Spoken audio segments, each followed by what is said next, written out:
যোৱা আজি পঞ্চায়ত নিৰ্বাচনত নগাঁও বটদ্ৰৱা সমষ্টিত যিখিনি আমাৰ জিলা পৰিষদ আঞ্চলিক পঞ্চায়ত আৰু ৱাৰ্ডত যিখিনি আমাৰ প্ৰতিনিধিত্ব কৰিছিলে সকলোকে আজি নগাঁও জিলা পুথিভঁৰাললৈ নিমন্ত্ৰণ জনাই সম্বৰ্ধনা জনোৱা হ'ল।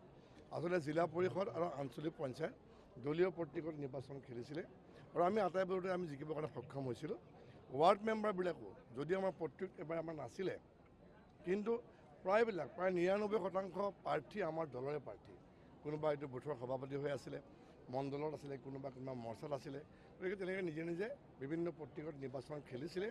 জিকাগৰাকীক তেওঁ জিকিলে, হাৰিলে তেওঁলোকতো আমাৰেই। সেইকাৰণে জিকা হাৰা সকলোকে আজি নিমন্ত্ৰণ কৰি আজি নগাঁও জিলা পুথিভঁৰালত এক খুব সুন্দৰ এখন সভাত তেওঁলোকক আজি সম্বৰ্ধনা জনোৱা হ'ল।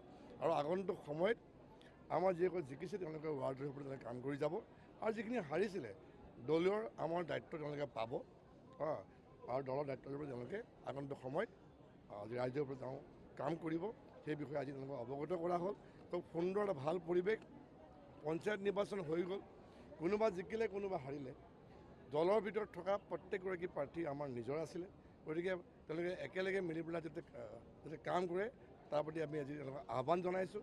আৰু মই ভাবোঁ যে ইয়াৰ পিছৰ সময়খিনিকে ভালকৈ তেওঁলোকে প্ৰত্যেকগৰাকী প্ৰাৰ্থীয়ে তেওঁলোকে ৰাইজৰ ওপৰত তেওঁলোকে কাম কৰিব পাৰিব। অৰ্থাৎ সেইটোৱে আছিলে আমাৰ মূল উদ্দেশ্য। কাৰণ পঞ্চায়তত যিহেতু আমাৰ ৱাৰ্ডত নিজৰ কোনো প্ৰতীক নাছিলে, সেইকাৰণে আমি যোনে জিকিছে হাৰিছে সকলো আমি একেলগ কৰি পেলাই আমি আগন্তুক সময়ত কাম কৰিম বুলি আজি আমি প্ৰতিশ্ৰুতিবদ্ধ হৈছোঁ।